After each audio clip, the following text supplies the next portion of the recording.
नमस्कार, कैसे हो आप सब लोग? बढ़िया, जबरदस्त। आप बैठ जाइए। आप अनमोल को सब जानते हो ना? अनमोल से मैंने अभी बात की। अनमोल की रैंक आप सबको पता है, रैंक 7, और इनकी जर्नी बहुत ज़्यादा इंस्पायरेशनल रही है। थर्ड अटैम्प्ट में इनका फाइनली सिलेक्शन हुआ। इससे पहले इन्होंने दो अटैम्प्ट ये दे चुकी थी, और शी इज़ वेरी हम्बल, और मतलब सही में इंस्पायरेशन है। आज इस सेशन में काफ़ी कुछ आपको सीखने को मिलेगा। जो भी आपके मन में क्वेश्चंस हैं आप पूछ सकते हो, जहाँ पे भी आपको दिक्कत आ रही है। एक एक करके पूछेंगे। आपका नाम क्या है? मेरा नाम गुरजोत सिंह है सर। गुरजोत? जी जी सर। हाँ गुरजोत, पूछिए। मैम मेरा सवाल मैम से है।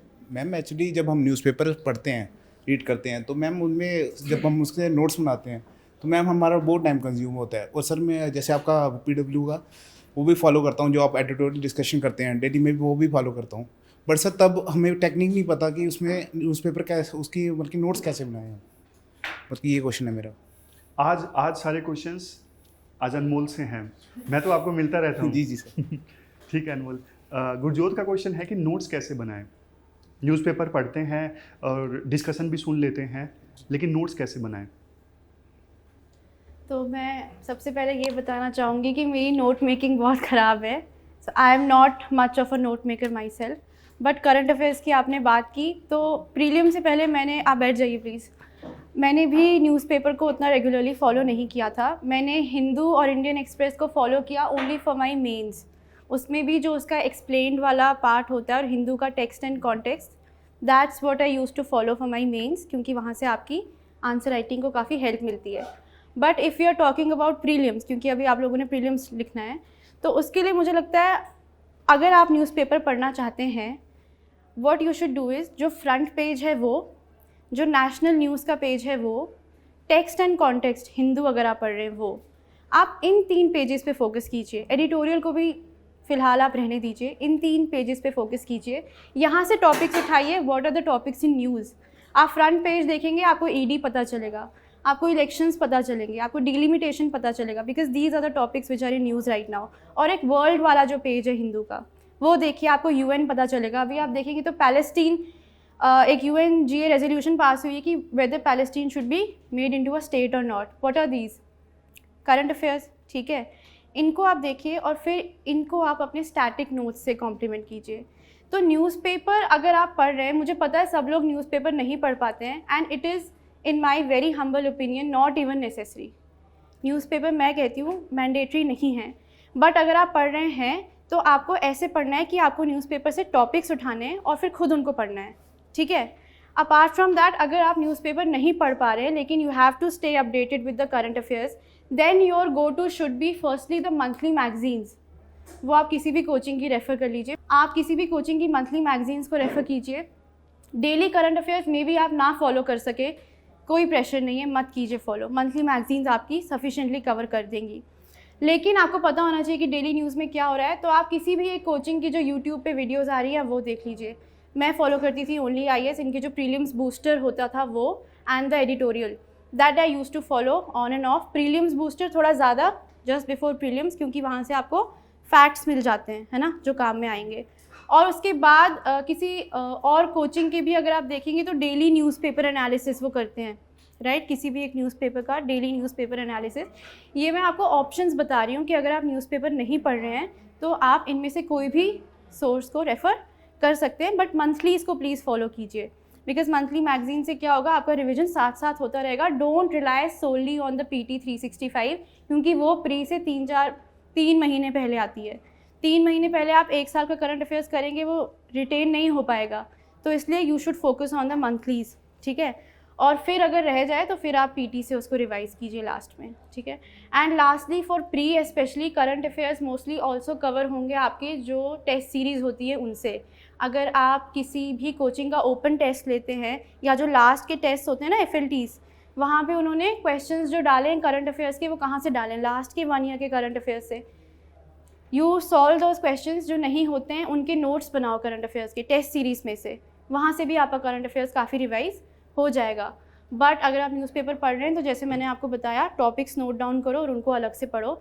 आप सोचोगे कि मैं सिर्फ न्यूज़पेपर पढ़ के अपना करंट अफेयर्स कवर कर लूँगा, वो कभी नहीं होगा, because UPSC is asking current affairs from any place, Down To Earth से पूछ रहे, हिंदुस्तान टाइम्स से पूछ रहे, can you read all those news papers?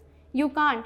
So your best bet is to either stick to one news paper and revise रोज topics खुद से, अपने स्टैटिक के नोट से, कहीं और से, या तो फिर किसी एक कोचिंग के आप वीडियोस देख लें या कुछ, मतलब जो वीडियोस, क्योंकि मुझे लगता है ज़्यादा आसान रहता है हमें सुनने में, तो आप वहाँ से उनको फॉलो कर सकते हैं.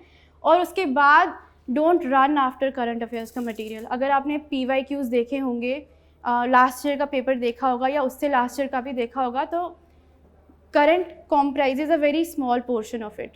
ठीक है, अगर आप करंट से एक स्टेटमेंट सही कर भी लेंगे, बाकी की स्टेटमेंट्स तो आपको स्टैटिक से आनी चाहिए ना, तो your static should be strong. तो focus on your static, that's what I would say. इसमें अनमोल एक पॉइंट आप वो ऐड कर सकते हो, जैसे आपने बताया ना एडिटोरियल डिस्कशन सुन के आपके जो नोट्स थे उसमें आप ऐड ऑन कर लेते थे. हाँ जी sir, that was mostly for mains what I used to do, because sir जब एडिटोरियल डिस्कशंस करते थे तो उसमें वो कभी कोई रैंक बता दिया इंडिया का, किसी इंडेक्स में कैसा है, या कोई ऐसा डेटा जो मेरे पास नहीं था, तो वो मैं अपने मेंस के नोट्स में या जो मैंने कोई नोट्स बनाए थे उनमें ऐड कर लेती थी. फॉर इंस्टेंस सोशल जस्टिस की हम बात कर रहे हैं या डिज़ास्टर मैनेजमेंट की बात कर रहे हैं, तो एडिटोरियल में कोई वैसा पॉइंट आ गया या कोई जजमेंट इन्होंने एडिटोरियल में डिस्कस कर दी, वो सारे पॉइंट्स करंट अफेयर्स के अलग से नोट्स बनाने की कोई ज़रूरत नहीं है, अपने स्टैटिक के नोट्स में ही आप उसको ऐड करें, अलग से करंट अफेयर्स के नोट्स मत बनाइए. जैसे कि मैम अगर कोई बिगिनर है तो उसका तो स्टैटिक अभी कवर हुआ नहीं है, तो वो क्या कर सकता है इसमें? जो बिगनर है, जिसने बिल्कुल ही अभी कुछ स्टार्ट नहीं किया है और अभी लक्ष्मीकांत नहीं पढ़ी, कोई नोट्स नहीं बनाए, वो एक टॉपिक्स का इंडेक्स बना दे कि ये टॉपिक्स न्यूज़ में हैं. ठीक है, आप बना लें आज की न्यूज़पेपर में ED, UN, UNGA, UNSC ये सब न्यूज़ में है, मैपिंग की ये चीज़ें न्यूज़ में हैं. डेली आप वो इंडेक्स बनाएं. ठीक है, थोड़ा थोड़ा अपने इंडेक्स से भी कवर करने की कोशिश कीजिए, क्योंकि न्यूज़पेपर में तो आपको एक्सप्लेनेशन नहीं मिलेगी ना ED की. ED का ओरिजिन क्या है, कौन से एक्ट से है, या स्टैट्यूटरी बॉडी है या नॉन स्टैट्यूटरी बॉडी है, ये सारी चीज़ें न्यूज़पेपर में तो कवर नहीं है. Newspaper only gives you the topic. फिर आप इनके खुद नोट्स बनाएं और आहिस्ता आहिस्ता आप देखेंगे जब आप अपना स्टैटिक भी पढ़ते जाएंगे, जब आप लक्ष्मीकांत में नॉन स्टैट्यूटरी बॉडीज़ में पहुँचेंगे, वहाँ पे तो ED पढ़ेंगे ना आप अच्छे से, वहाँ पे CBI CVC पढ़ेंगे, then you integrate those notes into this. और अलग से जो करंट अफेयर के नोट्स बनाए उनको बिल्कुल डिलीट कर दो. Everything should be in my opinion आपके स्टैटिक के नोट्स में, क्योंकि static notes are always topic wise, तो आपको पता है मुझे कहाँ जाके क्या पढ़ना है. करंट अफेयर्स के नोट्स आप डे वाइज बनाओगे, ये बनाओगे, कभी उनको रिवाइज नहीं कर पाओगे, तो वो मत करें. बेसिकली आपका मीनिंग है कि आप थीम पे फोकस करें. थीम पे फोकस करें, डे वाइज नोट्स. जी, thank you ma'am. Okay, next doubt किसका है? First of all good afternoon everyone. Sir जब मैं अपनी यूपीएससी की प्रिपरेशन कर रहा था तो सर आपकी वीडियोस जो हैं सबसे ज़्यादा मेरे को रिलेटेबल लगी थी, so it's really nice to see you in person. और आज क्वेश्चन अनमोल मैम से ही पूछने दो. अनमोल मैम, कई बार जो मेंस में क्वेश्चन आ जाते हैं जिनका आपको बहुत ही ऑब्वियस लग रहा होता है कि इसका तो नेगेटिव क्रिटिसिज्म ही आएगा आपकी तरफ से, तो उसको कैसे रिप्लेस करें कंस्ट्रक्टिव क्रिटिसिज्म के साथ? कई बार मैं वहाँ पे स्टन हो जाता हूँ. Negative criticism of the question, of the statement which is given in the question. Yes ma'am, वहाँ पे नेगेटिव हम नहीं सजेस्ट कर सकते हैं ना, तो उसको कंस्ट्रक्टिव वे में कैसे उसको अप्रोच कुछ किया जाए? एग्जांपल मन में आ रहे हैं जैसे? अभी तो नहीं सर, बट ये जो है इसके साथ में कभी, अब जैसे कि जो गाज़ा और फ़लस्तीन की वॉर हो रही है, अब उसमें कई बार जैसे कि वहाँ पे अब हॉस्पिटल पे भी बॉम्बिंग वगैरह हुई है, अब ये भी मतलब it's out there in the news, तो अब इसको हम कंस्ट्रक्टिव वे में कैसे रिप्लेस करेंगे? जो होल जो आइडिया है वॉर का, उसको कैसे क्रिटिसाइज़ भी करें और अपना सजेशन भी इसमें दें, ऐसे like. I think firstly I get his question कि कभी कभी बिल्कुल नेगेटिव ही होता है हमारा mindset. You also please set what's your name? I am Danish Kazmi. Danish, ठीक है. सो दानिश का क्वेश्चन बहुत वैलिड है. मुझे लगता है पॉलिटी के क्वेश्चंस में और IR के क्वेश्चन में हम ये ज़्यादा फेस करते हैं कि हमें लगता है ये तो आउट एंड आउट नेगेटिव है, इसका हम पॉजिटिव आंसर क्या लिखें. फॉर इंस्टेंस कभी कभी बेसिक स्ट्रक्चर पे एक बार क्वेश्चन आ गया था कि is it a right doctrine और नॉट, बिकॉज ये बहुत वेग है. तो अब मेरा माइंडसेट ये है कि हाँ ये वेग डॉक्ट्रिन है, ये तो जुडिशरी ने बनाया है, तो इसका आंसर यही होना चाहिए कि BSD should go and we should have proper criteria to decide certain constitutional cases. But UPSC does not want you to give a one-sided answer, right? UPSC wants you to give a balanced answer. तो आपको क्या करना है? आपको facts, data और international bodies, like you talked about the current war which is going on, obviously they will not ask such a one-sided question. But even if they do, out of the blue, you have to present both the pros and cons of the answer, right? So for instance, like they've talked about the war, I can't really frame a question right now, but in a question like this, what will your answer look like? Currently, the following conventions will apply to this war: the international humanitarian law, the 4 Geneva Conventions of 1949, because it is an international armed conflict. Then you write कौन सी convention violate हो रही है, right? Civilians की हो रही है, जो ये इंटरनेशनल बॉडीज़ है लाइक ICRC, इनको टारगेट किया जा रहा है ये. But at the same time ये आपने क्या लिख दिया कि bombing on the hospitals is wrong, उसको आपने बता दिया IHL की 4 conventions. But then you write Israel also has the right to self-defense under Article 51 of the Charter, and then you quote 4-5 points in supporting this, and last में you give the recommendations based on UN Charter, Article 1, Article 2 क्या बोल रहा है, UNGA की resolutions हैं, UNSC में Chapter 7 में we have certain steps that will go about it. You have to give your answer which is very balanced and which is based on something international bodies or set bodies have already recommended. आप अपना, क्योंकि हम सबका view point है, right? किसी का view point एक चीज़ कहेगा, किसी का व्यू पॉइंट दूसरी चीज़ कहेगा, एग्जामिनर का व्यू पॉइंट कुछ और हो सकता है. आप इस कॉन्फिडेंस के साथ नहीं जा सकते कि मेरा व्यू पॉइंट और एग्जामिनर का व्यू पॉइंट सेम है. So you have to give very very balanced answers which are based on concrete data and statements, and then last में प्रेजेंट सर्टन रिकमेंडेशंस और views. Never give a one sided answer even if you think कि कोई चीज़ criticise होगी या नहीं होगी. आपको balanced answer ही देना है, and then it is up to the examiner to decide. Think that's what I used to do. ठीक है, पूछिए next. Good afternoon, Anmol ma'am and Sumit sir. Good afternoon. I'm Vasundhara Rathore. My question is that I'm a beginner. I'm in second year of the college. So what is the strategy of a college student? I'm not from the history background. I'm not from the economy background. I'm from the non-medical background, and it is very difficult for me to go through these subjects. So what will be the strategy of college going student? Currently you are in your second year. What are your subjects? Science stream? Maths and physics. Okay, BSc math. Yes. ये कर रहे हो आप. Okay. तो since you start, what is your current routine like? क्या कर रहे हो आप अभी? Ma'am, firstly I go college, then coming from that college, I directly go to the library. I spend there 7 hours. 10 PM मैं घर आती हूँ और फिर 7 hours in the library you prepare for UPSC. yes और फिर भी टाइम नहीं मिल रहा है, और कितना टाइम चाहिए? I'm a beginner. I don't know how to. I don't have any guidance. That's why. मतलब वसुंधरा का क्वेश्चन ये है, कॉलेज के साथ में कैसे मैनेज किया जाए? I think you are managing very well. मैं तो फुल टाइम 8 घंटे पढ़ती थी. तुम तो कॉलेज के साथ 7 hours कर रही हो. Newspaper reading you doing? Ma'am, it is very difficult for me to read the newspaper on daily basis. But I try. Beach में. See, because you are in the second year, sit down, Vasundhara. I think you are doing pretty well for yourself. कि तुम अभी से 7 hours devote कर रही हो. I would say currently your focus with college should be on NCERTs, जो basic NCERTs की हम बात करते हैं, right? Especially history, geography, दो subjects जो आपने नहीं पढ़े हैं क्योंकि आपका science stream है, right? तो history हो गया, geography हो गया, polity, economy. These are subjects which will take time for you to understand, learn. Because history में भी you have to understand the entire chronology. क्या हो रहा है? I found history very interesting subject. That's a plus point for you, right? You're finding history. The subject जो आपको difficult लग रहा है, कौन सा subject है? Economy. Then I would suggest कि आप उससे start करो ताकि थोड़ी familiarity बन जाए आपकी उस subject के साथ. By the end of third year, you will be sufficiently familiarized with economy क्योंकि आप 1-2 साल पढ़ रहे हो, और फिर जब आप कॉम्पिटिटिव मोड में आके उसको प्रिपेयर करोगे, you will not have any problem.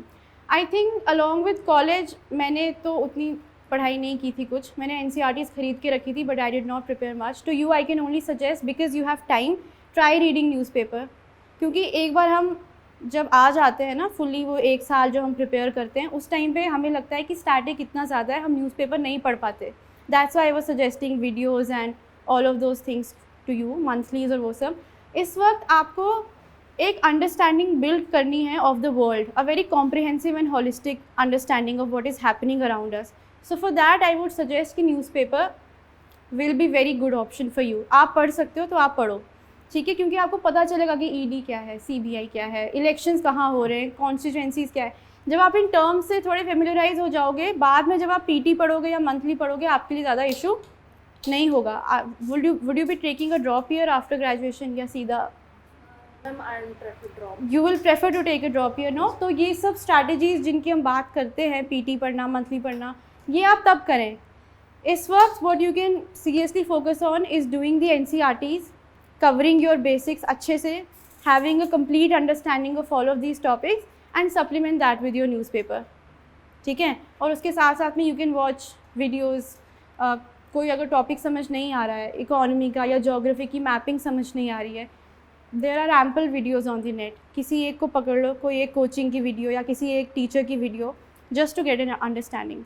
So that would be my advice. देखो पता है क्या, यहाँ पे एक चीज़ ना आप ये याद रखना, आप ये देखो कि आपके हिसाब से क्या बेस्ट है. मतलब आपको लगता है कि न्यूज़पेपर पढ़ने के बहुत सारे फ़ायदे होते हैं. जैसे जो आप स्टैटिक में पढ़ोगे ना, गवर्नर कैसे लड़ रहे हैं, जैसे दिल्ली में है, वो वैसे आप लक्ष्मीकांत में पढ़ोगे. यहाँ पे आपको जीती जागती लड़ाई दिखेगी, आप कितना बढ़िया ढंग से रिलेट कर पाओगे. और न्यूज़पेपर पढ़ने के और बहुत सारे फ़ायदे होते हैं. जैसे सीसेट है, और सीसेट के पेपर में बड़े बड़े कॉम्प्रीहेंशन आते हैं, पैसेज आते हैं. अब न्यूज़पेपर पढ़ते हो तो आप वो पैसेज आप बढ़िया ढंग से पढ़ सकोगे. इसके अलावा जैसे आपका ग्रेजुएशन है, अब इंटरव्यू में जैसे अनमोल हैं, इन्होंने लॉ से ग्रेजुएशन की थी, BA + LLB इन्होंने किया, तो ग्रेजुएशन से संबंधित क्वेश्चंस वो पूछ लेते हैं. तो न्यूज़पेपर से हमें पता लगता है कि हमारी फील्ड में क्या चल रहा है. जैसे इलेक्ट्रॉनिक्स से बीटेक किया है, मान लो एग्जाम्पल है सिर्फ, तो इलेक्ट्रॉनिक्स से संबंधित क्या नया चल रहा है वो फिर पूछते हैं.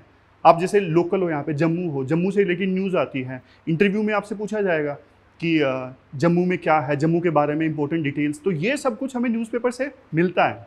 आप सिलेक्टिवली पढ़ सकते हो, हफ्ते का एक साथ पढ़ सकते हो, जो आपके लिए बेस्ट हो वो आप करिए, ठीक है. Apart from that, just another thing to add to what sir said, आपके एस्से में भी बहुत हेल्प हो जाएगी. अगर आप एडिटोरियल्स वगैरह कुछ पढ़ते हो ना, तो अगर टाइम हो, या अगर आप एडिटोरियल डिस्कशन भी देख रहे हो, वहाँ से भी आप एनेक्डोट्स उठा के अपने एस्से में यूज़ कर सकते हो. जैसे इस बार जिन्हें नोबेल पीस प्राइज़ मिला, उनकी स्टोरी, ठीक है, एक टाइम में मलाला की story, these are the stories which are often mention in the newspaper. या कोई भी आप ऐसा उठा लें, कभी कभी हम पेट्रियार्की पे इस बार ऐसे आया था, तो न्यूज़पेपर में आप ग्लोबल जेंडर गैप इंडेक्स वगैरह देखेंगे. You can coat those things in your essay.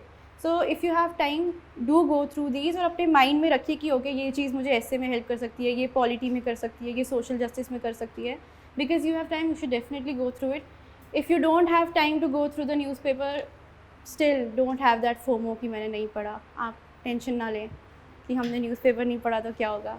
Ma'am जैसे जो एथिक्स का पेपर होता है मैम, उसमें हमें अपनी रियल लाइफ एग्जांपल्स पे ज़्यादा फोकस करना चाहिए, या फिर जो रिलेटेबल और जो अभी न्यूज़ में रिलेटेबल पर्सनालिटीज़ हैं मैम, उनकी जो कोटेशंस हैं या फिर उनकी जो लाइफ स्टोरी है उसको पेन डाउन करना चाहिए? Good question. एक्चुअली मुझे लगता है कि हमें it should be a mix of both, ठीक है. अगर हमारी एग्जाम्पल है कोई ऐसी जो हमें लगता है कि is very relevant to the answer, और बहुत ही सक्सेंटली वो उसको एक्सप्लेन कर पा रही है क्वेश्चन का जो कॉन्सेप्ट है, so go ahead with your example. But ऐसा होता है कि मोस्ट ऑफ द टाइम्स हमें शायद वैसी एग्जाम्पल्स ना मिले. तो what I used to do was, हर क्वेश्चन के लिए I had made a list of civil servants who embody certain qualities. जैसे हम देखते हैं इंटेग्रिटी, सेल्फलेसनेस, राइट, एम्पैथी. तो अगर आप देखें कोचिंग्स की भी कंपाइलेशन में आपको मिल जाएगा list of bureaucrats and what they have done. But if you don't go about this route, the better India करके एक वेबसाइट है, वो आपको हर साल की वो बताती है 10 civil servants who change lives this year, 10 civil servants who did this. आप वो लिस्ट से गो थ्रू कर सकते हैं, बिकॉज अगर आप देखें कि उन्होंने क्या क्या किया है उस साल में, आपको हर क्वालिटी की एग्जाम्पल मिल जाएगी. तो मैंने पिछले 2-3 साल की लिस्ट बना ली थी सिविल सर्वेंट्स की, जस्ट टू राइट कि मैं अपने आंसर में इस सिविल सर्वेंट को यहाँ पे कोट कर सकती हूँ, इस सिविल सर्वेंट को यहाँ पे कोट कर सकती हूँ। अगेन अगर आप न्यूज़ देखें तो ऐसे सिविल सर्वेंट्स की भी एग्जांपल्स आती हैं जो अपनी पावर को अब्यूज़ करते हैं, राइट। कोविड के टाइम हमने काफ़ी एग्जांपल्स देखी, civil servants abuse misuse their powers, उनको भी आप कोट कर सकते हैं। आंसर राइटिंग की प्रैक्टिस कब से स्टार्ट करनी चाहिए, और साथ में कि जैसे जैसे एक कंपोनेंट ख़त्म होता है या हम 2 कंपोनेंट एक साथ पढ़ते हैं तो मतलब आंसर राइटिंग साथ में ही करनी चाहिए या फिर ख़त्म होने के बाद, क्योंकि बाद में तो भूल जाता है ना सब, तो स्टार्टिंग में और लिखना नहीं आ रहा होता है, तो कुछ बता दें। आप कब दे रहे हैं अटेम्प्ट? 25 में दे रहे हैं, तो you have started preparation? Yes ma'am. What stage are you in your preparation? क्या हो गया एक बार सारे सोर्सेज? सिलेबस मेरा प्री का मेंस का भी एक बार मैंने पढ़ लिया, और प्री का मेरा इकोनॉमी रहता है और ज्योग्राफी मेरी फिज़िकल ज्योग्राफी रहती है, बाकी मैंने पढ़ लिया है। आई थिंक आंसर बैठ जाइए। आपका नाम? आसिया जावेद। आसिया। तो बहुत रेलिवेंट क्वेश्चन है कि हम आंसर राइटिंग कब करें, पढ़ते पढ़ते साथ साथ करें या पूरा सिलेबस हो जाए उसके बाद करें, क्योंकि तब तक काफ़ी टाइम तक ऐसा होता है कि जो पढ़ा होता है वो भूल जाता है हमें। तो आई वुड सजेस्ट, क्योंकि अभी आपके पास टाइम है, आप 25 का अटेम्प्ट दे रहे हैं, you should first try to complete all your syllabus once, क्योंकि आंसर राइटिंग के लिए आपको कुछ ना कुछ तो दिमाग में रिटेन होना चाहिए, right. You should have a basic understanding of something, तभी आप आंसर देख के एटलीस्ट ये समझ पाएंगे कि उस क्वेश्चन में लिखना क्या है, ठीक है। So for that you have to complete your syllabus once. एक बार अच्छे से पूरा सिलेबस कर लीजिए, उसके बाद जब आप सेकंड थर्ड रीडिंग कर रहे हैं उस टाइम पे आप टॉपिक पढ़ते पढ़ते अपना PYQ देखिए कि इस टॉपिक से कौन से PYQs आए हैं मेंस में, ठीक है। फॉर इंस्टेंस जैसे आपने पॉलिटी पढ़ा होगा, ठीक है, तो आपने पॉलिटी पढ़ा, उसमें आपने आर्टिकल्स पढ़े, ठीक है। अब आप देखेंगी जब आपने आर्टिकल्स पढ़े तो आप देखेंगे कि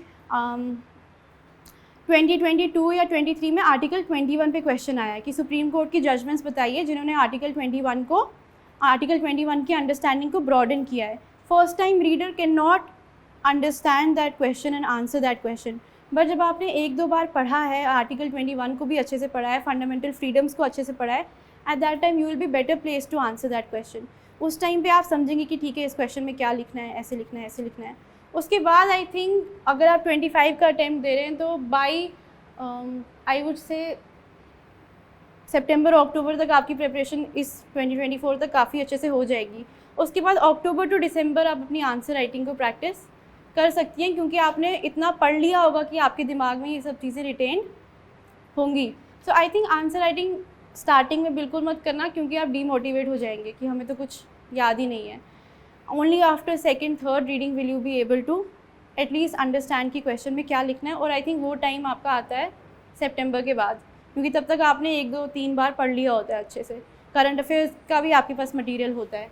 सो then you can write your answers better. और आंसर राइटिंग कभी भी टेस्ट सीरीज से स्टार्ट मत करना, किसी भी कोचिंग की टेस्ट सीरीज से आंसर राइटिंग स्टार्ट मत करना, हमेशा PYQ से अपनी आंसर राइटिंग को स्टार्ट करना। क्योंकि आप देखेंगे जब आप PYQ से आंसर राइटिंग स्टार्ट करते हैं आपको एक पैटर्न समझ में आता है कि इस एरिया से किस टाइप का क्वेश्चन पूछा जा रहा है। अगर आप ज्योग्राफी देखेंगे तो अर्थक्वेक्स और वल्कनिज्म के क्वेश्चंस बहुत ज़्यादा रिपीट हो रहे हैं, ठीक है। तो एक पैटर्न समझ आएगा, आप अपने फिर आप उसको लर्न भी वैसे ही करेंगे। आपको पता चल जाएगा कि ठीक है वल्कनिज्म या अर्थक्वेक का क्वेश्चन आया तो मुझे पहले डेटा डालना है, मुझे अपनी डिज़ास्टर वल्नरेबिलिटी वाला पॉइंट डालना है, ठीक है। उसके बाद मुझे ऐसे ऐसे लिखना है कि what are the causes of earthquakes, या कौन से एरियाज़ हैं जो बहुत ज़्यादा वल्नरेबल हैं। पैसिफिक रिंग ऑफ फायर है अगर हम वॉल्केनोज़ की बात करें, तो ये सब आपको PYQ से बेटर समझ आएगा। Then you can start with your answer writing, and by December if you are able to finish your answer writing and revision, उसके बाद you can again restart prelims का। मैम मैपिंग के लिए पूरा at least मतलब जो जैसे न्यूज़ में आएगा वैसे पढ़ना है या फिर सब चीज़ें पढ़नी है? एक बेसिक अंडरस्टैंडिंग तो होनी चाहिए हमें मैपिंग में, इंडिया की भी और वर्ल्ड की भी, कि कौन कौन सी इंपॉर्टेंट लोकेशंस हैं, माउंटेन रेंजेस कौन सी कहाँ पे हैं, highest mountain, lowest mountain, specially India में जब हम देखते हैं। For instance environment and geography में it's very important that you know कौन सी वेटलैंड है, कौन सा नेशनल पार्क है, वाइल्ड लाइफ सेंचुरी कहाँ है, एंड देन कौन सा रिवर कहाँ से पास कर रहा है। These are certain things which are very important. But if you talk about the world map, उसमें पहले तो वो जो आते हैं ना ब्लैंक मैप्स, वर्ल्ड मैप, उसमें आप खुद मैपिंग करें कि कौन सी चीज़ कहाँ कहाँ है। वो जो अगर हम US कनाडा की बात करें तो 5 लेक्स हैं, इम्पॉर्टेंट रेंजेस कहाँ पे, माउंटेन रेंजेस कहाँ पे हैं। Then you talk about important volcanoes, उनसे भी जो पीक्स बनी हैं ये भी आप देखते हैं। आप प्लीज़ बैठ जाइए। ये आपकी बेसिक मैपिंग हो गई। उसके बाद आप देखते हैं कि न्यूज़ में कौन कौन से प्लेसेस इंपॉर्टेंट हैं। अगर आप 2023 का प्री का पेपर देखें तो उन्होंने पूछा है आपसे गोलान हाइट्स कहाँ पे हैं, ये सारी लोकेशंस कहाँ पे। Why? Because they been in news. अब Russia Ukraine war has been in news for so long, तो obviously they will ask questions. वो मैपिंग आप न्यूज़पेपर या किसी भी करंट की, अब आप देखेंगे if you follow any monthly magazine और पीटी, उनके लास्ट पे मैपिंग का भी दिया होता है what are the places in news. But I think apart from that जो आप वीडियोस देखते हैं ना करंट अफेयर्स की, there also they talk about the places in news. आप ओनली IAS की देख लीजिए, स्लीपी क्लासेस की देख लीजिए, किसी भी इंस्टीट्यूट की देखेंगे आपको प्लेसेस इन न्यूज़ का पता चल जाएगा। सो आपने जो वो मैप ख़रीदा है या अगर आप खुद बना रहे हैं मैप, तो आप उसमें यू कीप ऑन मार्किंग कि ये एरिया है and why is it in news. For instance critical minerals are very important, तो कोबाल्ट कॉन्गो में था, ये इस बार का प्री का क्वेश्चन था, राइट, कि कोबाल्ट कहाँ पे पाया जाता है। सो आई थिंक कि थोड़ा when you keep on following the current affairs by any which way, you will get to know कि what are the important places in news. खुद आप मार्क करते चाहिए और by the end of the time और the year you will be well versed. Good afternoon ma'am. Good afternoon sir. Ma'am, as a beginner हमें काफ़ी confusions होती है कि हम किन सोर्सेज को फॉलो करें। लाइक कि अगर हम किसी कोचिंग का मटेरियल यूज़ कर रहे हैं तो क्या वो हमारे लिए इनफ रहेगा हमारी प्रिपरेशन के लिए। जैसे मैंने प्रारंभ बैच ज्वाइन किया PW का ही, तो अभी तक तो मैं बस उनकी ही वीडियोज़ को फॉलो कर रही हूँ, और पर क्या वो मेरे लिए इनफ रहेगा, और हम नोट मेकिंग कैसे करें एज अ बिगनर। ओके, आपका नाम? निशा चिब। निशा। सो मेरा भी यही क्वेश्चन था बहुत लंबे टाइम तक कि हमें कौन से सोर्सेज फॉलो करने चाहिए। मैंने भी बहुत सारी टॉपर स्टॉक्स देखी थी और फिर उन सब की लिस्ट बनाई थी कि कौन सा टॉपर कौन सा मटेरियल रेफ़र कर रहा था, और ऐसा करते करते मेरे पास 10 पेजेस की लिस्ट हो गई थी सिर्फ सोर्सेज की, जो कि ऑब्वियसली मैं फॉलो नहीं कर सकती थी। तो मेरा तो ये था कि you choose your source and then, तो मैंने क्या किया, आई स्टार्टेड विद NCERTs। मैंने किसी कोचिंग का मटेरियल पहले फॉलो नहीं किया था, तो मैंने NCERTs पढ़ी और फिर मैंने PYQs की एक कंपाइलेशन आती है प्रीलिम्स के, मैंने वो कंपाइलेशन ख़रीदी और फिर मैंने देखा कि क्या मुझसे PYQ सॉल्व हो रहे हैं based on what I have read. I think that is the surest way to gauge कि आपकी प्रिपरेशन सही हो रही है कि नहीं, कि आप पढ़ो और फिर आप PYQs देखो। टेस्ट सीरीज़ मत देखना, PYQs देखना कि क्या ये टॉपिक मैंने पढ़ा और जो मैंने पढ़ा उसकी बेसिस पे मैं क्वेश्चन सॉल्व कर पा रही हूँ या नहीं। ठीक है, आप भी ये करो। अब कोचिंग के मटेरियल का मैं ये कहूँगी कि हर कोचिंग का मटेरियल इज़ सफिशिएंट। कोई भी कोचिंग करो, ये कभी मत करना कि एक कोचिंग का मटेरियल से पढ़ रहे हो, एक कोचिंग ली है और फिर फोमो हो गया कि फ्रेंड ने दूसरी कोचिंग ली है उसके भी मटेरियल से पढ़ो। Because the moment you do it you are doomed. The moment आप 2 सोर्सेज से एक ही चीज़ पढ़ेंगे नहीं हो पाएगा, क्योंकि आपका फंडा होना चाहिए NCERTs, बेसिक बुक्स, और अगर आप कोई कोचिंग को फॉलो कर रहे हैं तो फिर उस कोचिंग का मटेरियल। बिकॉज कोचिंग ने भी वो मटेरियल लिया है ना, बुक से ही लिया है कोई अपने, it's not an innovation, right. So they will have the entire sufficient ample material जिससे आपको पढ़ना है।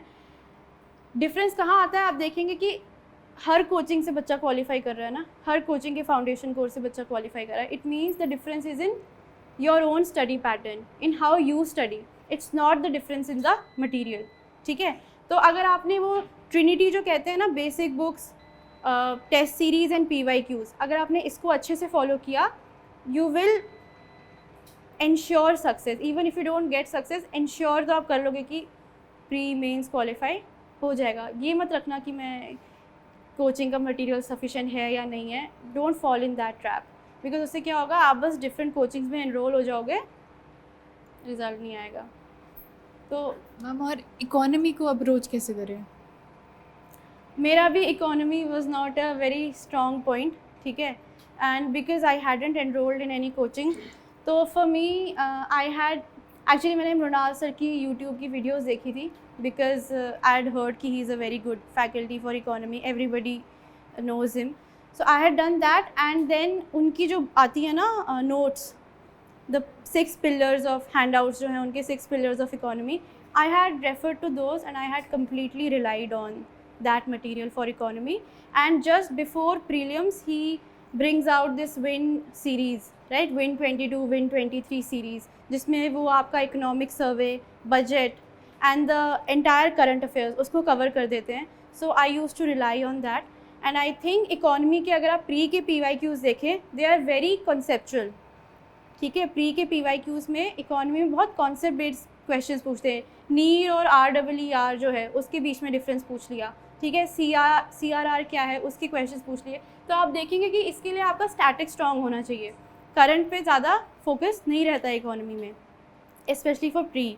So that's what you should also focus on. मेरी तो यही थी कि मैंने मृणाल सर को ही कम्प्लीटली फॉलो किया था, बिकॉज मुझे उनके नोट्स भी समझ आ जाते थे, although they are very bulky. But I knew कि मैंने अगर एक फैकल्टी पे रिलाई किया है तो मैं इसी पे फोकस करूँ, बिकॉज मैं आधे नोट्स मृणाल के पढ़ूँ, फिर मैं किसी और कोचिंग के नोट्स लेके चली जाऊँ, फिर मैं किसी और की बुक पढ़ लूँ. That would actually hamper my preparation. So I followed his for all my 3 attempts. I use to follow his notes. इसमें अनमोल ने जो एक तरीका बताया ना वो सबसे बेस्ट है. आपको ना कभी भी डाउट आए, किसी भी सोर्स पे डाउट आए, तो इन्होंने जैसे बताया ना, आप PYQ देखिए.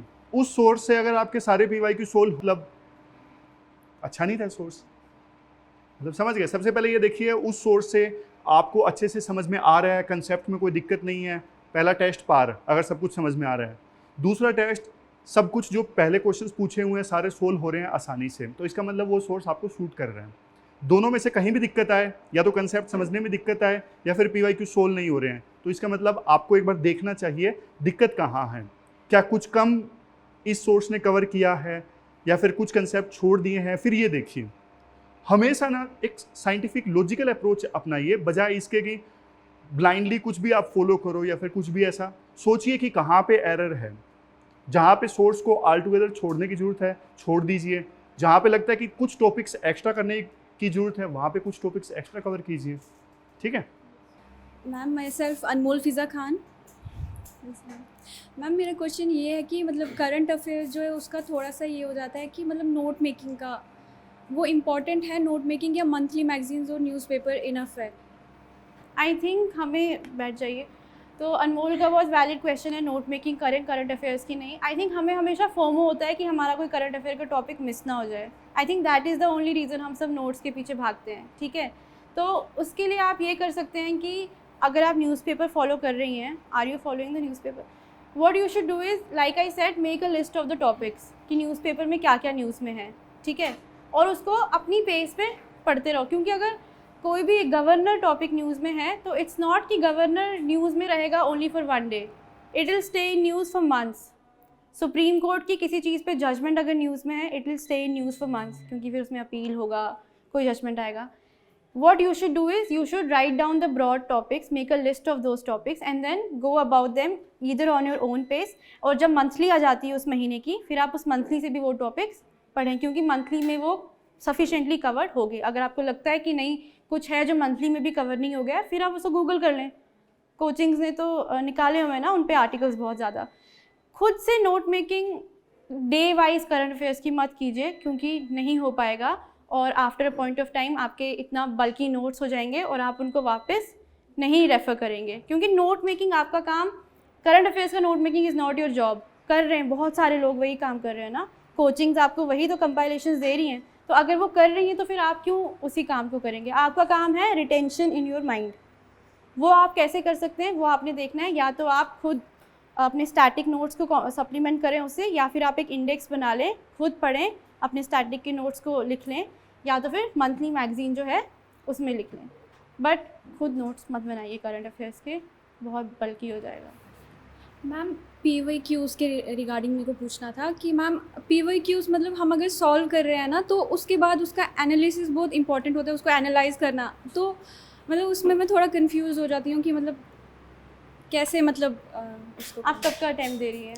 मैम 2025. ठीक है. तो आई थिंक PYQ एनालिसिस जब हम कहते हैं, इसका मुझे लगता है 2 तरीके से एनालिसिस करना चाहिए.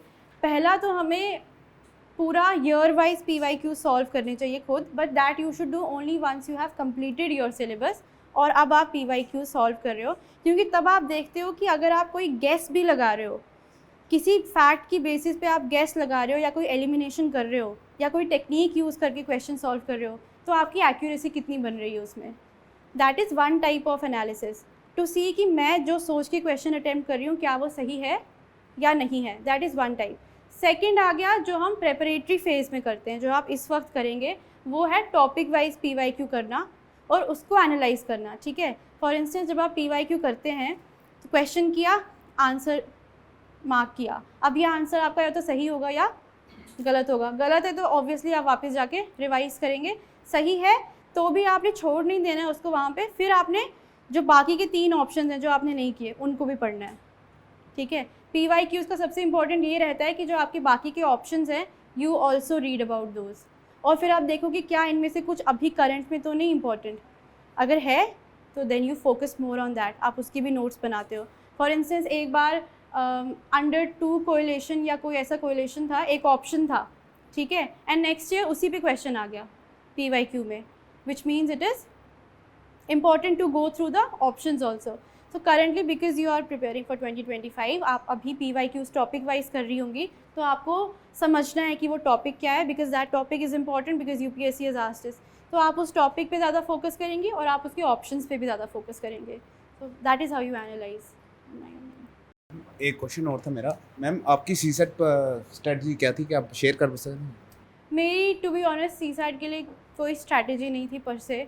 मैंने कोचिंग भी नहीं ली थी. मेरा जो कंफर्टेबल था एरिया CSAT के लिए that was English comprehension. So I was always very comfortable with that. Along with that I used to attempt the logical reasoning वाला part, right. So for math I used to watch only for certain topic, certain videos जो भी YouTube पे available हैं. PYQ solve कर रखे हैं बहुत सारी कोचिंग से यूट्यूब पे. So I used to go through those videos, but I never, so this is a mistake you should not make कि मैंने मैथ में बहुत कम टॉपिक्स प्रिपेयर किए थे. Number system, time and work, these certain topics I had only prepare these topics because I knew कि मेरा comprehension is a strong area. So I just focus more and more on that just to ensure कि मेरा कुछ करके CSAT qualify हो जाए, right. But the thing is CSAT is also getting tougher by the day.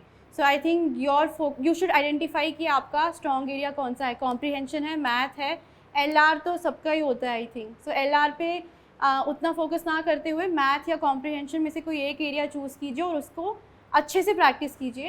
And for those who do not have math background, जिनका math में नहीं है उतनी expertise, you should start watching किसी भी कोचिंग की वीडियोज़ जो हैं परम्यूटेशन कॉम्बिनेशन पे या नंबर सिस्टम पे, and just try to learn from those and practice your PYQs. I think math के लिए मैंने CSAT के लिए मैंने कोई टेस्ट सीरीज़ नहीं दी थी. Only the PYQs I used to attempt those. Thank you, ma'am. All. Good afternoon, sir. Good afternoon, ma'am. Ma'am, firstly, congratulations on achieving your wonderful feat. Thank you. And my name आपका is नाम क्या है? Sohail. Suhail. Yes, ma'am. Ma'am, my question is, sometimes during preparation, self-doubt kicks in. थोड़ा Sorry? जोर से बोलना. Self doubt. Self-doubt kicks in Self-doubt. sometimes. So how you use it to address that?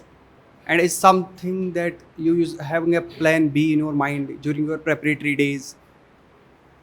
फिर आप फेलियर उसको कैसे मैनेज करें? Right. Self doubt तो मुझे अभी 16 अप्रैल तक था. ठीक है. तो वो 16 अप्रैल को ही ख़त्म हुआ सेल्फ डाउट.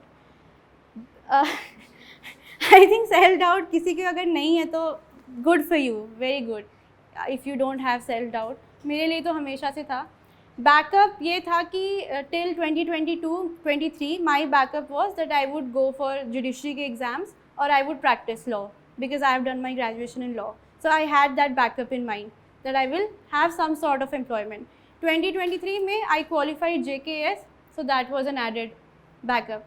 बट उससे पहले जब सेल्फ डाउट होता था, so I would just tell my self that खुद ही आई हूँ मैं इस जर्नी में.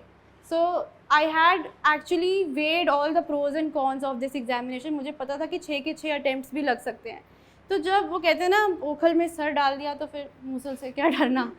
That was my mind set also कि अगर UPSC ने 6 अटैम्प्ट्स दिए हैं तो 6 attempts I have to try no matter what. And I think self doubt तब आता है जब प्री क्वालिफाई नहीं हुआ, फिर मेंस क्वालिफाई नहीं हुआ नेक्स्ट टाइम. तो सेल्फ डाउट ऑब्वियसली आया, बट आई न्यू कि कुछ तो मैं सही कर रही हूँ ना, तभी एक स्टेज क्वालिफाई हो रही है, राइट. सो बस वही बिलीव था कि कुछ भी करना है, this is the process, you have to go through it.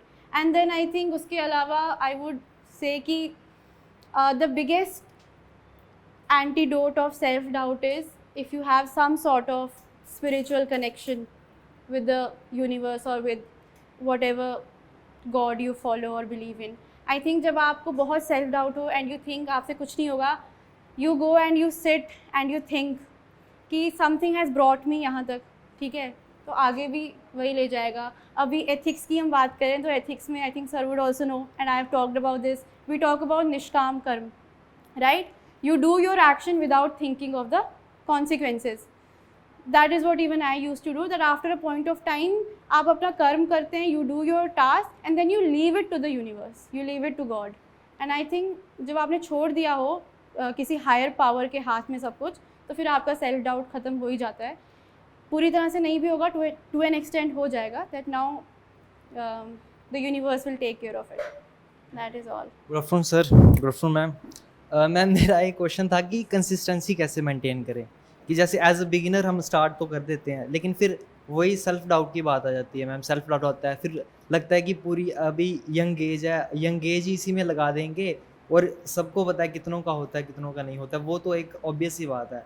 तो मैम फिर कभी कभी कैसे ख्याल आता है यार छोड़ो पर है, इतना सिलेबस है, जैसे 2 महीने प्रिपेयर किया, फिर लगता है यार चलो कुछ और ही करियर फील्ड चूज़ कर लेते, तो उसको ऐसे कैसे कंसिस्टेंट वे में लेके चलें. Right, good question. मुझे भी लगा था कि मैं 28-29 तक आई will be in this journey only, और उसके बाद अगर मैं लॉ की प्रैक्टिस भी जाती हूँ तो I will be a very late starter, तो मेरा तो वहाँ पे भी मुझे सक्सेस नहीं मिलेगी. तो ये क्वेश्चंस डेफिनेटली आते हैं. मुझे लगता है कंसिस्टेंसी को चैलेंजेस सिर्फ एक्सटर्नल नहीं होते, इंटरनल भी होते हैं. हो सकता है आपका खुद मन नहीं कर रहा पढ़ने का, that is one sort of challenge to consistency. Second is बाहर से कोई इमरजेंसी आ गई, फैमिली में कुछ हो गया, चला गया ना, your mind is completely disturb, you will not be able to study because family में कोई प्रॉब्लम आ गई, कोई और एक्सटर्नल रीज़न हो सकता है. I think in all those times you have to kind of remember why you started. आप खुद ही आए ना यहाँ इस जर्नी में, है ना, कि किसी ने फोर्स किया, कोई फोर्स करे भी फिर भी ये हमारा खुद का डिसीजन होता है कि हमने बनना तो है, सबको IAS बनने का शौक़ तो है, खुद ही है. तो अगर आपने ये डिसीजन लिया है then you have to stick by it, because उसके बाद सक्सेस होगा या फेलियर होगा, जो आप इंसान बनोगे after you have devoted a good number of years to this examination, you will be a completely different person.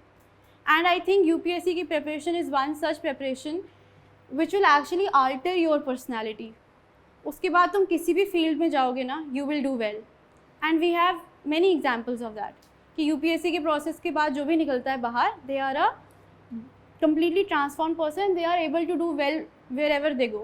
ठीक है, UPSC you have many examples in that. I will sir is a right. पता है क्या, नहीं मैं ये कह रहा था, देखो 2 साल तक ना, 1 या 2 साल तक अपना बेस्ट दो, मतलब इनमें सेल्फ डाउट बिल्कुल भी नहीं आना चाहिए. ये तो मान के चलो कि 1 या 2 साल, ये 3 साल, जो भी आप मान के चलो, वो तो मैं अपना बेस्ट दूंगा, कुछ भी हो जाए, ये तो मैंने ठान लिया, इतना गैम्बल तो मैं खेलूंगा. उसके बाद आप अपने ना प्लान बी की तरफ आ जाओ.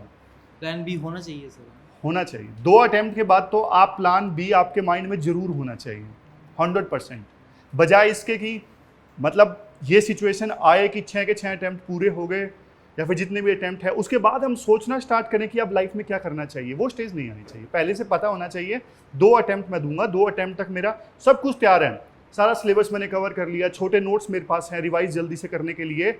अगर और सही बात है, देखो 2 साल आपने बेस्ट दे दिए ना, कुछ भी बचेगा नहीं, है ना अनमोल. Right. आप अपना बेस्ट दे चुके होंगे. उसके बाद अगर नहीं होता है तो आप प्लान बी के बारे में, कुछ जॉब है, हायर स्टडी है, जो भी आपको करना है करिए. और यूँ नहीं कह रहा मैं तैयारी छोड़िए उसके बाद में, उसके बाद फिर आप जॉब करते करते या फिर हायर स्टडी परस्यू करते करते फिर करिए, क्योंकि आपकी तैयारी तो हो चुकी है 2 अटेम्प्ट में.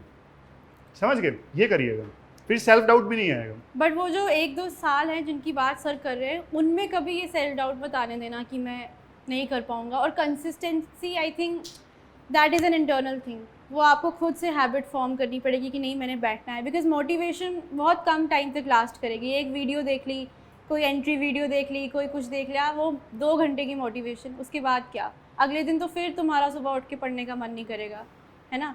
So for that it has to be something internal. अपना what I used to do is very shortly अपना why और why I have entered into this service, certain instances in my life very personal जिन्होंने मुझे prompt किया, ये सब मैंने लिख के रखे थे और मेरे सामने जो दीवार थी स्टडी टेबल की वहाँ पे I had pasted them. तो कभी जब पढ़ने का मन नहीं करता था या नहीं करता है पढ़ने का मन एवरी डे, या 2 घंटे के बाद यूट्यूब चलाने का मन करता है या सोशल मीडिया पे जाने का मन करता है, I would just look at it and then again restart my preparation. Guilt आता है जब वो देख के वाई जब आपने लिख लिया ना, फॉर एग्जांपल मैं अपने फादर के लिए मदर के लिए करना चाहता हूँ तैयारी, और उनकी बोली हुई कुछ लाइन आपने टेबल के आगे लिख रखी है, फिर आप सोशल मीडिया पे जाओगे और वो लाइन पढ़ोगे ना, अंदर से गिल्ट आएगा, यार ये मैं क्या कर रहा हूँ. तो कम से कम 2 साल के लिए तो या तो जान लगा दो या फिर जाने दो. फिर मतलब बार बार डाउट ही आ रहा है, फिर क्या ही, फिर ना आप कुछ और कर पा रहे हो और इसमें भी पूरा नहीं अपना 100% दे पा रहे हो, 40% 30% दे रहे हो. समझ गए? मेरा ऐसे सर वो वाई ये था कि ऐसे इसमें सेलिब्रिटी टाइप फील आती है, वो क्लियर नहीं था ना, फिर इसलिए सर. नहीं इसलिए मत बनो, सेलिब्रिटी बनने के लिए मत बनो. ये सही बहुत बता रहा हूँ. छोटा है. छोटा सा एम है. हाँ. और तुम सेलिब्रिटी बड़े अलग तरीक़ों से बन सकते हो, right? Celebrity is not just वही मैं सोच रहा फिर एक्टिंग में जाऊँ, लेकिन मैम फिर सर वही सेल्फ डाउट है, ये एज सर मैं वही सोच रहा ना, इस एज में अगर एक वो आपने बता दिया सर कि 2 साल अगर हम छोड़ दें कि और कुछ नहीं करना, यही करना है, तो हो सकता है कुछ. थैंक यू सर उसके लिए. Thank you ma'am. Thank you. और किसी को है डाउट? पहले हेलो सर. Hello ma'am. मेरा क्वेश्चन ये है कि एक्चुअली मैं साइंस बैकग्राउंड से हूँ और मैंने अपना 1 ईयर ड्रॉप ईयर डिवोट किया था नीट प्रिपरेशन को. कुछ रीजंस के कारण उस फील्ड में मैं नहीं जा पाई एंड मैंने ये स्टेप लिया कि मुझे इस जर्नी में खुद को एनरोल करना है. एंड अभी ऐसी सिचुएशन है कि मेरी NCERTs पे अच्छी कमांड नहीं बन पा रही एंड हिस्ट्री में काफ़ी ज़्यादा डिफ़िकल्टीज आ रही हैं, तो उसको कैसे किया जाए? आप अभी कॉलेज में हैं? Yes, first year. Which subjects? BSc in science. BSc in science. Okay. और हिस्ट्री यहाँ पे था ना जिसकी हिस्ट्री में कमांड थी, help her, right? Not now but I am just telling you after this session you can definitely speak to her. But what's your name? Shalu Sharma. Shanu. Okay. So पहले तो आपको मैंने बता दिया हिस्ट्री के लिए किसके पास जाना है. She is going to be your go to person. Do discuss, right? But apart from that I would say obviously किसी ना किसी सब्जेक्ट पे हमारी कमांड नहीं होती है. What's in the past that's gone. आप नहीं कर पाए नीट या जो भी रीज़न था, forget about that. Don't think कि मेरा 1 ईयर वेस्ट हुआ है. You have to think about the future now and you have set this goal for yourself. Now अगर आपने 1 साल नीट के लिए इतनी रिगरस प्रिपरेशन की है, सो आई एम श्योर कि this preparation is going to be a cake work for you, because यहाँ पे आपको इतनी डाइवर्सिटी है टॉपिक्स की that you will be able to, अगर ये टॉपिक नहीं समझ आ रहा तो मैं कुछ और पढ़ लूँ, ये नहीं समझ आ रहा तो मैं कुछ और पढ़ लूँ. फ्लेक्सिबिलिटी है आपको UPSC में उसकी. So what I would suggest is कि अगर हिस्ट्री में नहीं बन रही कमांड, NCERT समझ नहीं आ रही, सबसे बड़ा इशू जो मुझे लगता था क्रोनोलॉजी का समझ नहीं आता था, right? And that mistake happens because हम सीधा न्यू NCERTs पढ़ना स्टार्ट कर देते. Is the problem same with you कि आपने सीधा न्यू NCERTs पढ़नी स्टार्ट कर दी? Because new NCERTs are not chronological, उनमें थीम्स के थ्रू पढ़ाया गया है. What I would suggest is first try to understand कि chronology क्या है हमारी हिस्ट्री की, right from the Indus Valley civilization to up till now. For that I would suggest आप if you are enrolled in a coaching, I'm sure it will help you. वहाँ पे तो अच्छे से पढ़ाएंगे. But if you are not, then what you can do is YouTube पे पूरी NCERTs पढ़ाई गई हैं अच्छे से, ठीक है? कोचिंग के ही हैं. मुझे हिस्ट्री नहीं समझ आती थी तो मैंने इनकी जो YouTube पे फ्री वीडियोज़ थी, आई यूज़ टू वॉच दोज, ताकि मुझे थोड़ा पता तो चल जाए कि ठीक है किस एज में क्या इंपॉर्टेंट है, ब्रोंज एज क्या है, ये क्या है, भीमबेटका केव पेंटिंग्स क्या है, because these were terms which are very new to me and these were concepts also which were very new to me. So I think that is how I went about it. I started with the videos and then I went back to reading my Tamil Nadu NCERTs and the new NCERTs. These were the only 2 sources I followed for history. So I would suggest you, क्योंकि class में भी यही होता है ना, हम जब किसी नई क्लास में जाते हैं तो पहले टीचर पढ़ाता है, फिर हम पढ़ते हैं खुद. So I think that's what even you should do. And कभी अगर कोई चीज़ बहुत मोनोटोनस हो जाए और यू थिंक कि ये कॉन्सेप्ट पढ़ के नहीं समझ में आ रहा, then shift to some other subject. History समझ नहीं आ रही तो पॉलिटी में चले जाओ, जोग्राफी पढ़ लो, बिकॉज उससे आप पढ़ भी रहे हो एंड दिमाग में भी कुछ जा रहा है and you're not wasting time also. And ma'am my second question is that कि हम रिवीजन कैसे करें. जैसे हमने एक टॉपिक पढ़ा, आफ्टर 1 और 2 वीक हमने रिवाइज़ किया एंड फिर सेकेंड रिवीजन हम उसको दे रहे हैं आफ्टर 1 और 1.5 मंथ. उसको हम कितनी देर तक रिवाइज़ करें कि वो अच्छा. आई थिंक 1 और 2 वीक्स के बाद किसी टॉपिक को रिवाइज करना, यू कैन चेंज इट. मैं तो 1-2 दिन के बाद उस टॉपिक को रिवाइज करती थी, because it's not very fresh in your memory. 1-2 weeks के बाद आपको बहुत कम याद रहेगा वो टॉपिक. क्योंकि कॉलेज के साथ इस चीज़ को मैनेज करना डिफ़िकल्ट है. You are in first year right, Yes. You have sufficient time, but your problem should be कि जो भी मैं पढ़ूँ वो रिटेन रहे for longer Long time. Duration. तो लॉन्गर ड्यूरेशन तक रिटेन करने का बेस्ट तरीका है कि पहले शॉर्ट पीरियड्स में उसको रिवाइज करो. ये मत सोचो कि मैं 1-2 हफ्ते के बाद रिवाइज करूँ तब तक मैं और ज़्यादा पढ़ लूँगी. जो पढ़ा है ना उसको हमने पहले अपने दिमाग में अच्छे से रिटेन कर लेना है. Don't run after the breadth of the syllabus. You have to ensure कि जो पढ़ा है that should stay retain. So start by revising everything after a gap of 1 or 2 days, and then shift to weeks, then to months. क्योंकि फिर आप देखोगे आपको revise करने की ज़रूरत ही नहीं पड़ेगी. आप माइंड में ही आपको सब कुछ याद आता रहेगा. You will be able to revise everything verbally, बिल्कुल बिना अपने नोट्स को देखे हुए. So I think you should just reduce the space between different my intervals. Last query is that कि कभी कभी हमें क्वेश्चन में लगता है कि more than one option correct है उस चीज़ कभी के कभी लिए. हमेशा ही लगता है. तो उसके लिए क्या किया जाए? उसके लिए प्रैक्टिस, PYQs की प्रैक्टिस, टेस्ट सीरीज़ की प्रैक्टिस, बट हमेशा स्टार्ट विद PYQs. बिकॉज जब आप देखेंगे कि आप एक मिस्टेक बार बार कर रहे हैं, you will be able to understand क्यों UPSC ने इस आंसर को सही दिया है एंड नॉट दूसरे आंसर को. एंड 2 ऑप्शंस में ऐसी कंफ्यूजन होती है, कभी लगता है कि एक 70% है और दूसरा वाला 30%, तो उसमें फिर 70% वाला कर दो. But I think but this mind में वो चीज़ आ जाती है ना कि क्या पता 30%. तो अभी बिकॉज यू आर प्रैक्टिसिंग तो मार्क कर दो कोई भी आंसर, क्योंकि अभी तो there is nothing to lose. And then जब आप पढ़ रहे हो तो तब देखो कि क्यों ये वाला आंसर गलत था, क्यों ये वाला आंसर सही था. एंड देन सी मुझे क्यों लगा कि ये वाला आंसर सही था. अगर आपने गलत आंसर को सही मार्क किया है तो अपनी थिंकिंग के बारे में सोचो कि मैंने क्या सोच के इसको सही मार्क किया था. Because the root cause of that wrong answer is your thinking, yeah, something that you have memorized which is wrong. Then you go back to the root cause and then you revise it. For instance, this used to happen with me in the actual prelims paper कि ये answer सही लग रहा था, ये गलत लग रहा था, और बाद में जो गलत था मैं वही सही मार्क करके आई थी 2022 में. But then I worked on that. So I think you have time, you can work on these and things. Ma'am अभी तक मैंने न्यूज़पेपर रीडिंग स्टार्ट नहीं की है, जस्ट मंथली मैगजीन्स. तो अभी ना करूँ या अभी स्टार्ट कर देना चाहिए उस चीज़ Are you comfortable with monthly magazines? Yes. समझ आ रही है सब कुछ अच्छे से? So then just go with the flow. अगर आपको लग रहा है कि monthly magazines are good enough, but I think those people who have time, जो अभी कॉलेज के साथ प्रिपेयर कर रहे हैं, they should definitely go for newspapers. Because आपके पास 1-2-3 साल हैं फॉर प्रिपरेशन. तो आपको what you have to do is you have to kind of understand everything comprehensively. monthly magazines और PTs उनके लिए हैं जो अगले साल पेपर दे रहे हैं या जो इसी साल पेपर दे रहे हैं. उनके पास उतना टाइम नहीं है कि वो हर चीज़ अब अच्छे से पढ़ें. उनको सब कुछ एक जगह पे चाहिए. उनको गवर्नर भी चाहिए, गवर्नर का आर्टिकल भी चाहिए, जजमेंट्स भी चाहिए एक ही जगह पे, है ना, क्योंकि उनका पेपर है नेक्स्ट ईयर. आपका नहीं है.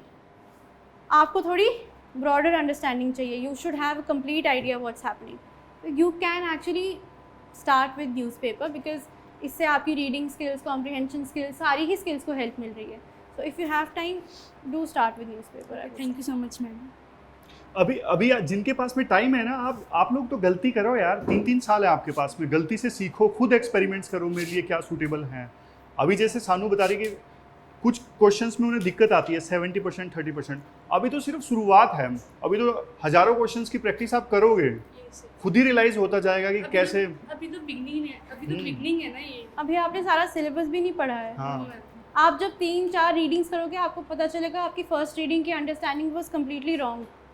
You will understand something new with each consequent reading.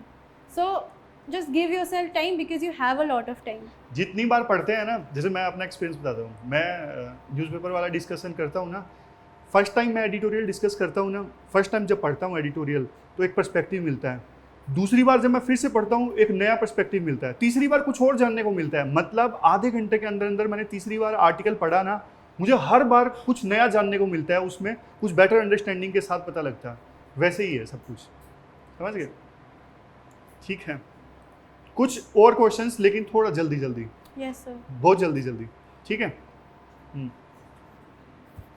Good evening sir, good evening ma'am. मुझे ये डाउट है कि आप एज अ बिगिनर हमें कुछ एडवाइस दे सकते हो जिन चीज़ों का हमें ध्यान रखना है, एंड कोई ऐसी चीज़ें जिन पे हमें कमांड बनानी है अभी से ही, क्योंकि अभी मैं सेकेंड ईयर में ही हूँ। तो I think as a beginner आपको ध्यान रखना है इस बात का कि आपकी सारी की सारी NCERTs वो आपकी अच्छे से कवर्ड होनी चाहिए, और उनके नोट्स, स्पेशली अगर हम हिस्ट्री की NCERTs की बात करें या ज्योग्राफी की NCERTs की बात करें, तो उनकी जो कीवर्ड्स हैं ना important, you should have made notes for those. ठीक है, आप देखिए NCERT से प्रीलिम्स के क्वेश्चंस आते हैं, right? You have to make notes of that अभी से, सो दैट जब आप एक साल का ड्रॉप लेके पढ़ेंगी for your UPSC, you should not touch your NCERTs then. So your NCERTs should be completely brushed up and revised and everything. And secondly, right now because you have time, I would say don't run after test series. PYQs को अच्छे से करो, PYQs को पढ़ो। अगर आपका कभी question practice करने का मन है, go through the PYQs and not the test series. And lastly, keep a tab on the current affairs. क्या हो रहा है? For that you can, I think you should start with newspapers because you are still in college. So your NCERTs, अभी basic books भी पढ़ने की ज़रूरत नहीं है, जो स्टैंडर्ड बुक्स है ना, don't go after those. Third year में you can start maybe, but right now your NCERTs should be brushed up, your PYQs should be done with, and then current affairs. These three things. And what about the mistakes which we should avoid right now? Mistakes, don't run after material. So we say that work stretches to fill in the time जो हमारे पास होता है, and क्योंकि आपके पास बहुत time है, आप सोच रहे होंगे कि मैं इस कोचिंग का भी मटेरियल ले लूँ, इसका भी ले लूँ, ये कोचिंग भी अच्छी है, इसकी भी वीडियो देख लूँ, और आप एक ही चीज़ 4-5 जगह से पढ़ेंगे और लास्ट में आपको याद कुछ रहेगा नहीं। तो don't run after the material, don't have that FOMO, that fear of missing out कि ये इस कोचिंग से पढ़ रही है, इसका मटेरियल यूज़ करिए। Don't do that. 1-2 sources maximum are more than enough for any topic. So my suggestion would be कि don't run after material. That is the biggest mistake you will make. और 1 से 2 coachings की test series they are more than enough for the next year जब आप test series देंगे। That is all. These are the mistakes. myself Dushyant ma'am, जैसे आपने material का बताया तो ओल्ड NCERT और तमिलनाडु बोर्ड की पढ़ना इंपॉर्टेंट है। आई थिंक मैंने इसलिए पढ़ी थी तमिलनाडु की बिकॉज मुझे क्रोनोलॉजी का उतना आइडिया नहीं था, ठीक है, तो वो समझने के लिए मैंने तमिलनाडु की NCERT पढ़ी थी। ओल्ड NCERT मैंने नहीं पढ़ी थी। तमिलनाडु की NCERT के बाद मैंने न्यू NCERTs रेफ़र की थी, क्योंकि जो कीवर्ड्स हैं ना बहुत सारे एंशियंट के, मेडिवल के, वो आपके न्यू NCERTs में दिए हुए हैं। जो थीम्स इन NCERTs हैं क्लास 11-12 की, और जो फाइन आर्ट्स वाली NCERTs हैं, सो उसके लिए मैंने वो रेफ़र की थी। आई थिंक जिनको क्रोनोलॉजी का आइडिया नहीं है हिस्ट्री में, and I am stressing on chronology because it's very important, question आते हैं, they should definitely refer to either the old NCERTs or Tamil Nadu. I had personally preferred Tamil Nadu NCERTs. Good evening, ma'am. Good evening, sir. Ma'am, my question is like, abhi after all this discussion, I want to know that what is the importance of NCERT in this preparation, because like I am enrolled in some program in this coaching. So we are covering history and every subject. So if I study history from only IAS and we have Sampurn book also, like their material. So what is the importance of NCERT in my life if I'm just preparing from only IAS, and that too Sampurn if I'm referring to, because I will study same topics from Sampurn, and then is it important for me to go again to NCERT and go through the same topic? I get your question, a very valid question. इसमें NCERT तो है ना आपके course में, उसमें प्रारंभ में? नहीं सर, मैं संकल्प का स्टूडेंट हूँ सर। अच्छा, आप संकल्प? हाँ, पहले आप बोलिए। सो आई एम सर्टनली, मुझे नहीं पता है कि आपकी जो कोर्स का मटेरियल है उसमें क्या क्या दे रखा है। Is the NCERT completely covered? क्योंकि मैंने obviously I have said this earlier also, I am just repeating my point, I hadn't referred to any coaching material, so for me NCERTs were the go-to point for starting. So मैं तो उन्हीं की बात करूँगी because that's what I know about. So if anybody asks me, I'll suggest the NCERTs only. So I'm not sure, you can ask sir, Yeah, he'll sir, help sir you बता सकते much better, but I think you can definitely compare NCERT का कोई chapter and then your course का material, and if you think कि repetition ही है, then no need to go for it.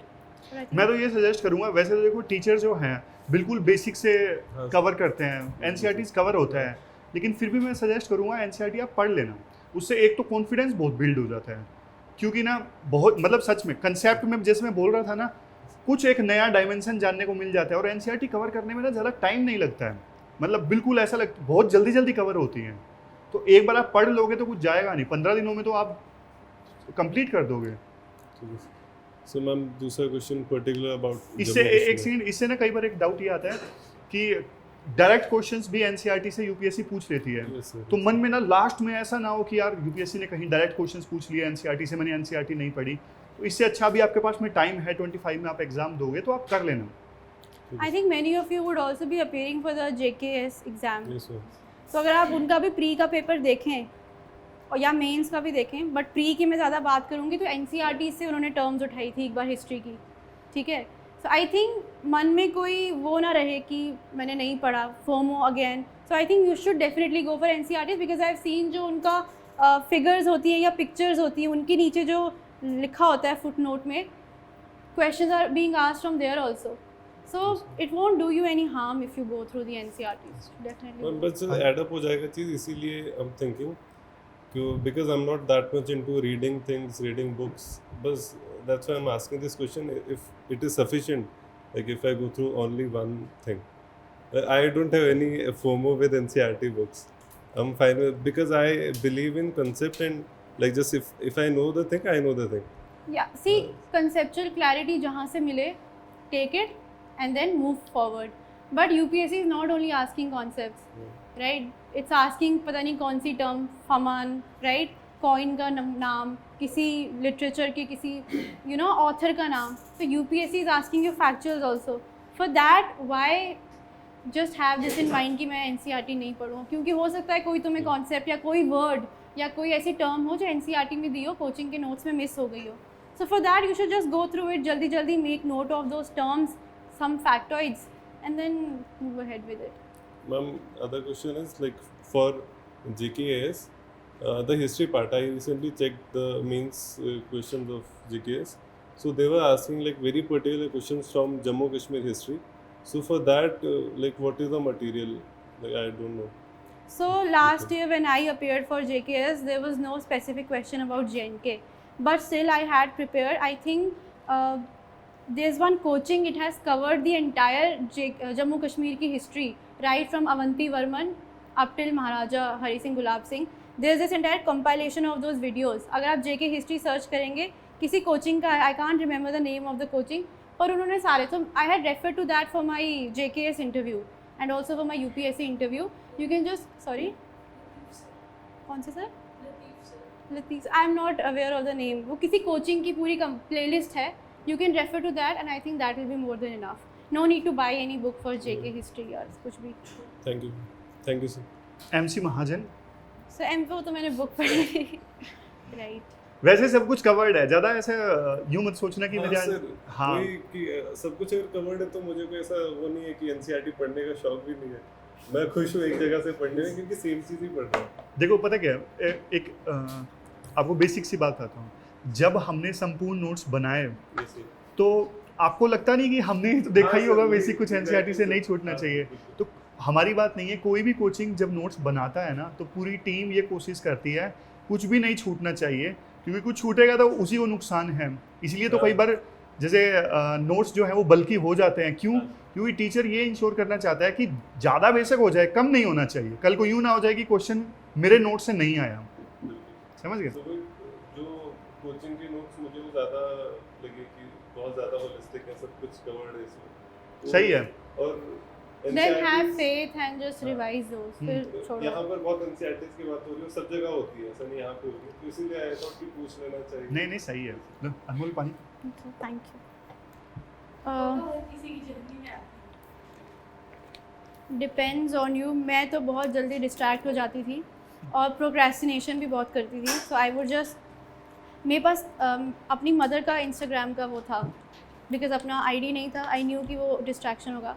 But अगर मैं 5 minute की ब्रेक भी लेती थी तो मैं वो रील्स देखते देखते 2-3 घंटे हो जाते थे और फिर मैं थक जाती थी। तो मेरी ब्रेक के बाद मैं थक जाती थी और मैं पढ़ाई नहीं कर पाती थी। सो आई थिंक ये डिस्ट्रैक्शन तो सबकी लाइफ में है। आई वुड से अगर आपसे नहीं हो पाता बैलेंस सोशल मीडिया और ये, तो डीएक्टिवेट कर दो सारे अकाउंट्स, डिलीट कर दो अकाउंट, डिलीट ही कर दो। मैं तो कहती हूँ डीएक्टिवेट में फिर हमें रहता है कि 14 डेज़ के अंदर हम फिर से चले जाएंगे या कुछ वैसा। डिलीट इट, अपने माइंड से डिलीट कर दो, ठीक है। और थोड़ा अपना वही मैंने कहा ना वाई वगैरह वो सब लिख दो। एक्चुअली मैंने तो अपने लैपटॉप वगैरह का जो वॉलपेपर था ना वो उसमें भी ऐसी चीज़ें रखी थी, ऐसे लोगों की पिक्चर्स वगैरह जो मुझे बहुत मोटिवेट करते थे। तो थोड़ा आई थिंक उससे आपको लगता है कि क्यों मैं सोशल मीडिया चलाऊँ ज़्यादा या नहीं। आई थिंक अगर किसी के पास मतलब जिनके पास आईफोन वगैरह हैं उनमें उनको पता होगा फॉरेस्ट का ऐप आता है, right, you can download that. बाकी एंड्रॉयड में भी आई एम श्योर ऐसे ऐप्स होंगे, वो रख लो। थोड़ा हमें लगता है ना ऐसे ऐप्स, हमें लगता है कि क्यों हम इन पे पैसे खर्चें या हम क्यों ऐसे ऐप्स को रखें, बट थोड़ा सा आपको एक्सटर्नल मोटिवेशन मिलती है कि नहीं अब मेरा पेड़ ग्रो कर रहा है तो why should I you know just switch the apps and दूसरे ऐप पे चला जाऊँ, वो कर लो। कभी कभी ऐसा भी होता था कि मैं अपना फ़ोन और टैब अगर मैं पढ़ाई कर रही हूँ तो मैं मम्मा को दे देती थी, because she is the most discipline person in our house. उनके पास चला गया फ़ोन तो वो नहीं देंगी, तो 1-2 घंटा मैंने पढ़ना है, मम्मा फ़ोन रखो, आई एम स्टडिंग, एंड फिर कुछ भी हो जाए she would not return the phone to me even if it were an emergency. So I think हाँ जी होता तो था, क्योंकि वो मन में आता था ना कि यार 5 मिनट की ब्रेक, मुझे कुछ देखना है, मुझे कुछ you know I have to watch, कोई रील देख लूँ या ये कर लूँ, बट वो नहीं देती थी। I think this is something you will have to do, क्योंकि इंटरनली डिसिप्लिन लाना बहुत मुश्किल है, स्पेशली आज। मुझे पता है हर 40-45 मिनट्स के बाद हमें होता है कि नहीं कुछ तो देखें, कोई वीडियो तो दिखे हमें, कोई गाना सुन लें, कुछ कर लें, बट डोंट डू दैट। वो कई बार हम डेलिबरेटली नहीं करते, सबकॉन्शियसली हमारा फ़ोन के ऊपर हाथ जाता है और फिर पता ही लगता, 10 मिनट बाद रियलाइज होते हैं अरे ये क्या कर रहा हूँ। This is the thing you all must have heard about, dopamine मिलता है हमें, है ना। तो we all need that dopamine. कोई नोटिफिकेशन तो नहीं आई, किसी का मैसेज तो नहीं आया, I had deleted WhatsApp also, ये सब चीज़ें दैट हेल्प मी, बिकॉज मुझे पता था किसी का मैसेज ही नहीं आना तो क्या चेक करना। तो हम ब्रेक लेते हैं। Just one more thing, break में सोशल मीडिया कंटेंट कंज्यूम मत करें। जो आप 5-10 don't even read, don't go to Insta, YouTube, कोई रील वीडियो पढ़ाई की भी मत देखो। जस्ट गो आउट, या कोई रिलेटिव है घर में उनसे बात कर लो, कुछ ऐसा जिससे आपकी आईज स्ट्रेन ना हो रही हो, बिकॉज ऐसा होता है फिर आप नहीं पढ़ पाते फिर से बैठ के, आपका ब्रेन फटीग बढ़ता जाएगा बढ़ता जाएगा बढ़ता जाएगा। So do something else, if you are into gymming और exercise just go for that. So जाओ, that's the best thing you can do break में। Take a 10 minute nap, 5 minute nap. I realize these things pretty late, तब तक my dark circles had become very prominent. But अगर हम इस preparation में कोई physical activity करते हैं मतलब मोर देन 2 और 1 और 2, तो हमें करनी चाहिए या नहीं? जैसे हम जिम जा रहे हैं या कुछ और कर रहे हैं, this is a very personal choice, I would say. Some people can't function without exercising or gymming. उनको डोपामीन उससे मिलता है, so they should definitely go for that. एक हॉबी या एक कोई चीज़ तो you should definitely maintain, because जब PT होगा पर्सनैलिटी टेस्ट, उसमें तो you will have to write in your DAF note कि मैं क्या कर रही हूँ। So if you are into gymming, into yoga, into exercising, into cycling, whatever, you should definitely keep up with that, because that will motivate you to, ठीक है मेरी हो गई exercise gymming, now I will go back and study, थोड़ा और dopamine मिलेगा। So these things you should not leave, ये अपनी पर्सनल प्रेफरेंस। ठीक है मैम, मेरा क्वेश्चन ये है कि हम स्टार्टिंग से ही खुद के इंटरव्यू के लिए पर्सनालिटी कैसे बिल्ड करें, इंटरव्यू के लिए कैसे रेडी हुए? स्टार्टिंग से ही आई थिंक जब आप अभी प्रिपेयर करना स्टार्ट कर रहे हो, ज़्यादा कुछ मत करो, जो अपनी एक हॉबी है ना उस पर फोकस करो, राइट? जो भी what ever it is your hobby, that you can right in your डैफ। So for starting you should just focus on that. बाकी जो करंट अफेयर्स वगैरह है वो आपकी पढ़ते पढ़ते और इस प्रिपरेशन की जर्नी में your personality will develop eventually. You don't realize it now, but you will be a very different person by the end of a year or 2 years. आपकी perseverance, consistency, ये सब बढ़ जाएगी। जब आप essay के लिए prepare करोगे, ethics के लिए prepare करोगे, the things that you will read, and for essay I'll just say you can also watch, there are certain videos, motivation videos हैं YouTube पे, या the story of life or something करके, the school of life, और ऐसे ऐसे channels हैं जिन्होंने ethical concepts को या ऐसे कॉन्सेप्ट्स को एक्सप्लेन किया है। आप एसईओ और एथिक्स के लिए ये सब चीज़ें पढ़ोगे, बट ऐसा नहीं है कि आप पढ़ के भूल जाओगे। You will actually imbibe these things in your life. When you begin to do that, your personality does change, it transforms for the better. So you don't need to do much, it will happen very organically and very automatically, you won't realize. So the only thing that you actually need to focus on is your hobby, जो आपने सच में जिस पे effort डालना है. Apart from that, everything will be taken care of itself. Thank you. ठीक है, तो आज इस सेशन को हम यहीं पे समाप्त करते हैं। उम्मीद है कि आपको सेशन बहुत अच्छा लगा होगा। Thank you very much. Thank you.